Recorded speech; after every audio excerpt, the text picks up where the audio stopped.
Almost Die, Pursuit, Sawed-Off AKs, Sinaloa Cartel. Without naming where, I work in a large metropolitan city department in the United States. I don't want to give the name of the division for PERSIC, so for purposes of this story and any other stories I happen to post here, I'll call it Tactical Patrol. Tactical Patrol is an unmarked uniformed patrol division that focuses on gangs, stolen cars, guns, dealing of hard drugs, and warrants in high crime areas. Within reason we can pretty much do whatever, self-dispatch to different calls, etc. Our uniform policy is also a lot less strict. Running shoes, jeans, thigh drop holster, uniform shirt, vest mounted everything. Many of us on Tactical Patrol have SWAT training and are also EMTs. My partner and I heard some shots fired. Shortly thereafter a shot spotter alert went out, not far from us at all, so we put ourselves on that call. We respond, find a group of people in a giant circle, assume someone is shot in the middle of that circle. We see 2 7.62 casings, witnessed on scene report hearing 16 rounds fired.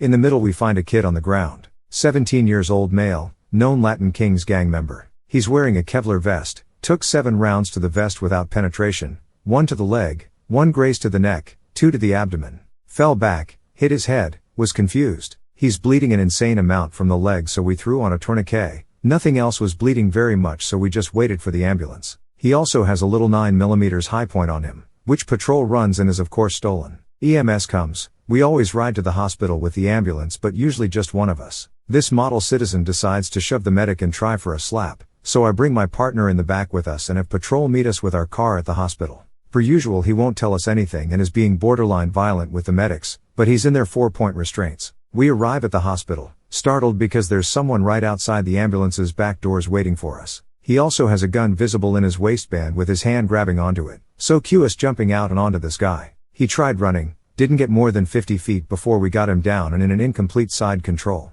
He had a full grip on this gun. We push our panic buttons. He ends up belly down. Partner is straddling/sitting on the suspect's crossed legs, having the suspect's gun arm in what's similar to a modified Kimura from rear mount. Suspect is saying he's going to kill all of us. I'm kneeling on the suspect's opposing elbow and wrist, drive stunning the gun arm repeatedly. Nothing's working. Knuckle strikes to the dorsal aspect of the hand, gooseneck wrist locks, taser, pain compliance, closed-handed distraction strikes to the face. My partner starts grabbing fingers and broke 3 of his fingers one by one until he let go. Kick the gun out of the way. Lowrider pickup truck speeds out of the parking lot like a bat out of hell. First backup was the hospital police and they arrived in 2 minutes or so, then another tactical patrol unit, then some regular patrol units. It took 7 officers to get this suspect under control. We cuff him up. He even tries to run in leg restraints. He's still fighting. He ends up in the wrap, goes to the hospital too for an evaluation of a well-justified swooping. He's MS-13. Gun is an Uzi with 32 round magazine.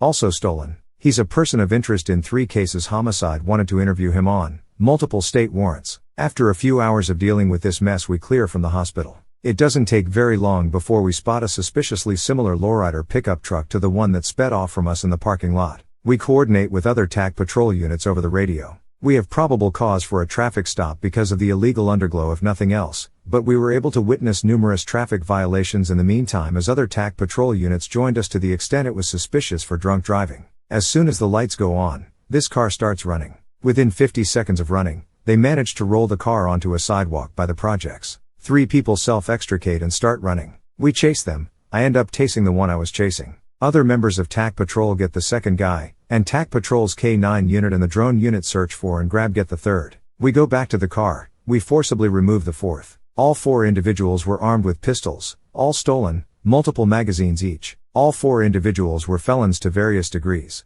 3 members were MS-13, all had multiple state warrants. 1 person was wanted federally and associated with the Sinaloa Cartel, yes, El Chapo's cartel, that one. The car had multiple 100-round drum magazines for Uzis all fully loaded, a sawed-off shotgun, a sawed-off AK-47, 575 RD drum mags all fully loaded, and 2 Kevlar vests. The AK-47 had a 75 RD drum mag in it containing only 59 rounds, and there was a small bag containing 14 casings. 1 person had a small amount of cocaine as well on their person. In total 6 people arrested, 3 Kevlar vests, 8 guns, a stolen pickup truck, Sinaloa Cartel plus MS-13 plus Latin Kings gang members, drunk driver, and cocaine. We got guns, gangs, stolen cars, drugs, and warrants all in 2 swoops.